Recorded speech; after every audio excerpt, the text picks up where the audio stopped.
warahmatullahi wabarakatuh. Assalamualaikum warahmatullahi wabarakatuh. Pada kali ini saya akan mewawancara salah satu guru dan termasuk juga kepala sekolah di salah satu sekolah Malaya, yaitu SMK Manado Rumah.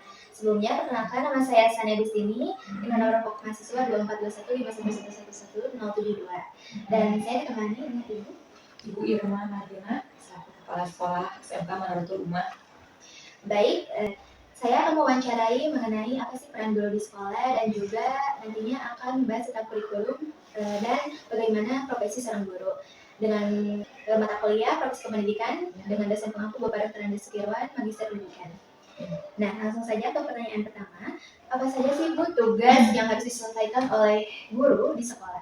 Ya, untuk di sekolah SMK Manado Rumah ya, peran guru di sekolah itu sangat penting, di mana di antaranya terdapat ada sumber belajar sebagai teladan, kemudian sebagai pembimbing gurunya itu, kemudian mengembangkan kemandirian, kemudian membentuk suatu karakter seorang siswa, kemudian bisa juga membangun semacam wawasan pengetahuan. Itu mungkin di antaranya peran guru dari SMK Manado Rumah itu.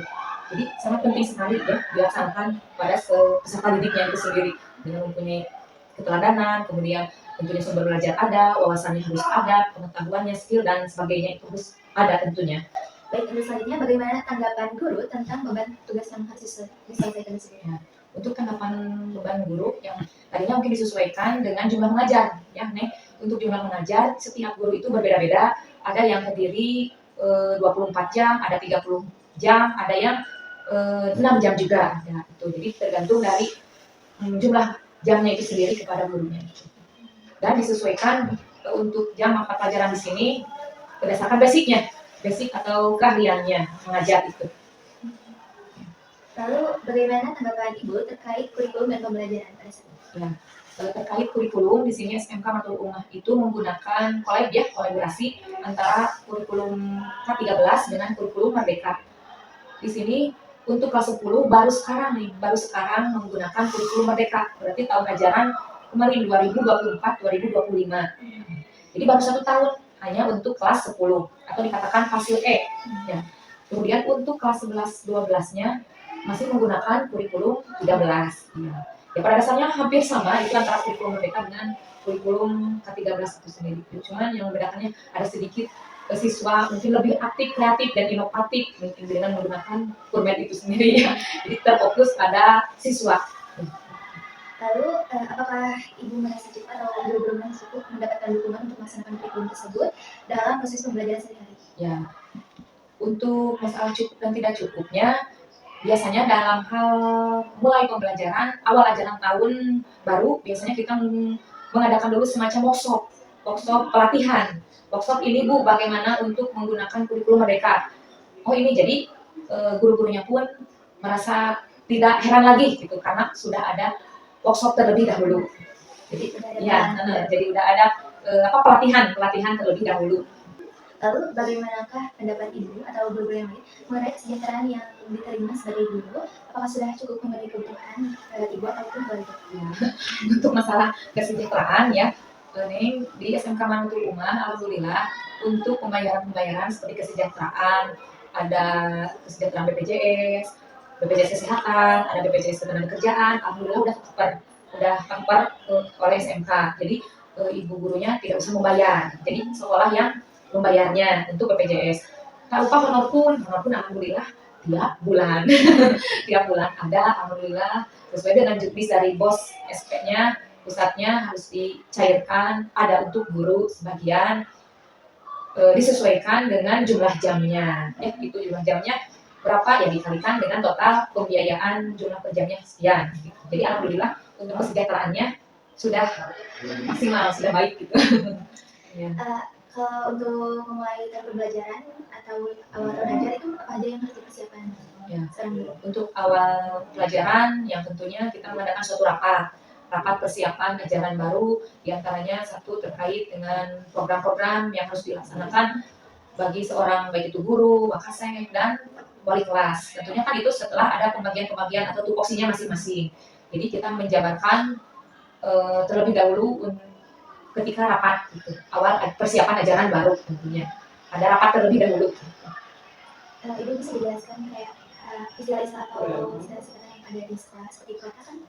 Nah, untuk pembuatannya kita disuruh guru dalam 1 tahun kita membuat suatu program kerja, program kerjanya mana.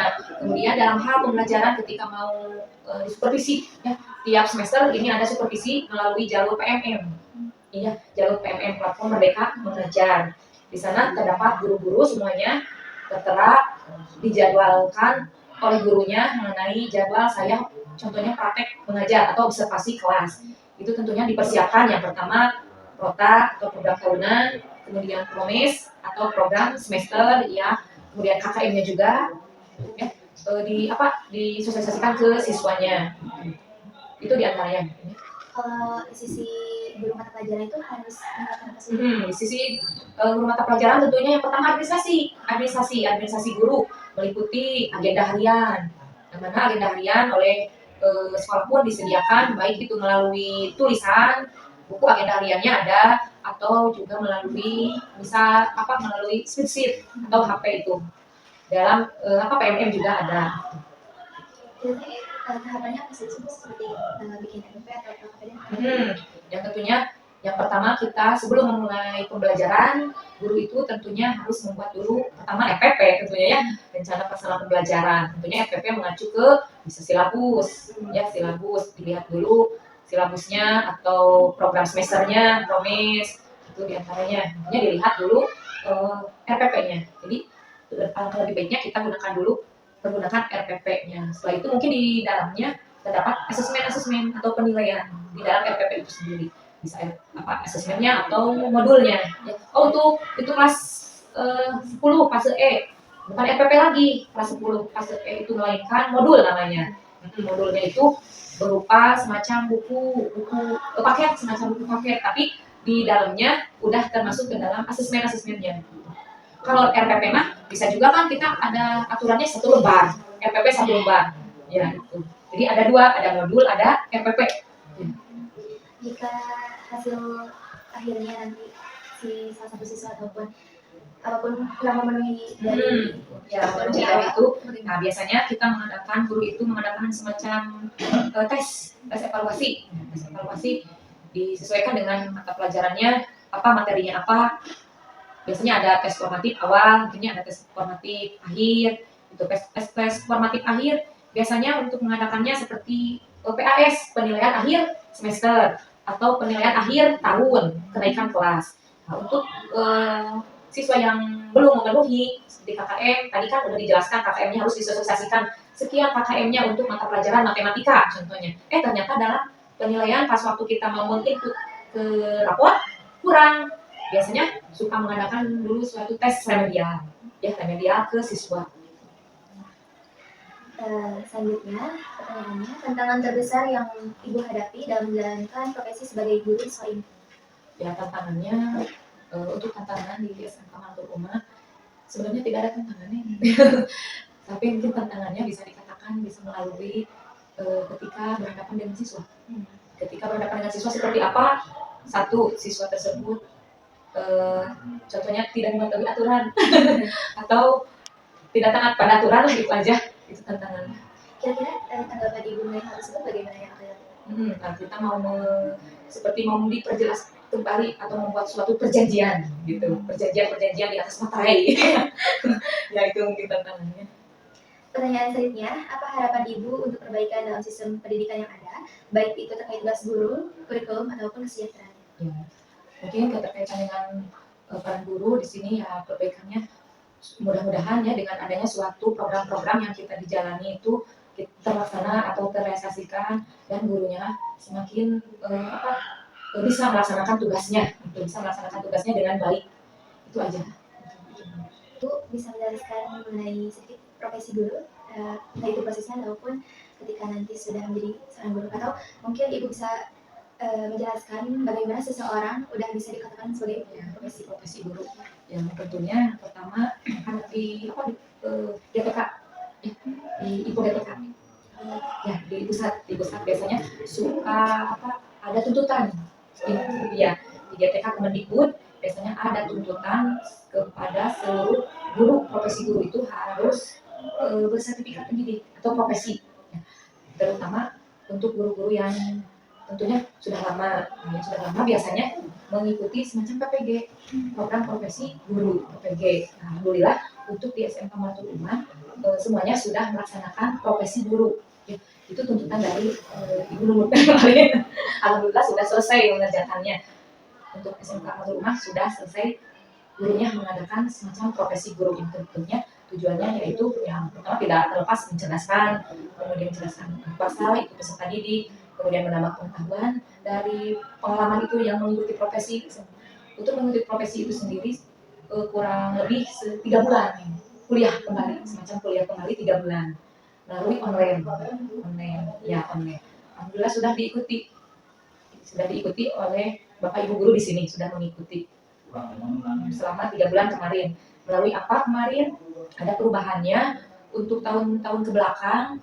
Untuk mengikuti profesi gurunya itu melalui SIM PKB, kalau sekarang mah melalui PMN, ya melalui PMN jalurnya untuk mengikuti profesi guru itu sendiri. Nantinya setelah lulus mendapatkan sertifikat pendidik namanya. Sertifikat pendidik itu sangat penting bagi guru dan kata ibu juga harus punya, itu seorang guru harus punya sertifikat pendidik. Alhamdulillah kemarin kerjasama dengan operator, kerjasama dengan TU sudah memperjuangkan di sini guru-guru melaksanakan profesi guru. Alhamdulillah sudah beres. Ya. Tinggal sekarang menunggu pendistribusian ijazah sertifikatnya dari kampus masing-masing. Ya. Belum ada sertifikatnya. Ada yang sudah sertifikatnya diterima oleh gurunya, ada juga belum, karena belum wisuda. Katanya belum wisuda, harus wisuda terlebih dahulu baru pendistribusian sertifikat pendidiknya. Terus jadi seorang guru itu kan pasti ada kode etiknya. Ya, kode etik tentunya harus seorang guru itu seperti apa, tentunya dalam hal kita ajaran baru juga sudah memaparkan kode etik semacam guru itu yang pertama disiplin, ya tepat waktu, mematuhi aturan yang ada, kemudian tata krama aja itu diantaranya. Ibu, kalau misalkan ada seorang guru nih melanggar kode etik gurunya, untuk melanggar kode etik ketika gurunya ada pelanggaran yang tentunya biasa ada panggilan, dipanggil terlebih dahulu gurunya itu sendiri apa yang menyebabkan melanggar kode etik itu. Jadi tidak langsung diberi suatu peringatan, dijelaskan terlebih dahulu apa yang menyebabkan bisa terjadi seperti itu. Terus untuk yang terakhir mengenai kinerja guru, nah, misalkan kinerja guru yang itu seperti apa, lalu apakah di akhir itu nanti ada evaluasi atau misalkan dari sisi muridnya menilai atau ya, kinerja guru tentunya bisa dilihat dari mungkin keseharian ya, dimana saya kan di sini setiap hari pun ke sini ke sekolah, jadi kita bisa menilai, mengevaluasi nanti di akhirnya. Jadi saya pun punya catatan guru masing-masing ya, dalam absennya pun ada ini guru ini telat berapa, ini tepat waktu ya, asalnya kan pakai itu fingerprint ada, tinggal dilihat aja itu hasil dari fingerprintnya itu. Kemudian terakhirnya biasanya suka ada tiap semester ada evaluasi diri itu namanya evaluasi diri bersama dewan guru semuanya sini. Tentunya ada gitu. Dan kepala sekolah pun juga sama, ada penilaian tersendiri terhadap guru guru juga sama gitu. Kemarin dalam PKKS alhamdulillah sudah penilaian kepala sekolah, sudah dilihat dari penilaian oleh siapa, oleh guru, oleh siswa, oleh orang tua, dan oleh dunia industri penilaiannya. Kalau guru mah mungkin dinilainya oleh saya sendiri. Iya gitu.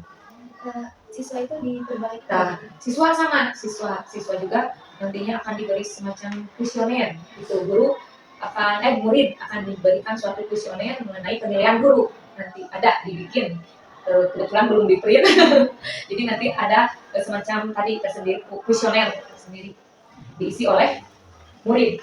Seperti itu Bu wawancara hari ini. Terima kasih atas waktunya. Maaf sama. Jadi saya akhiri. Wassalamualaikum warahmatullahi wabarakatuh. Waalaikumsalam warahmatullahi wabarakatuh.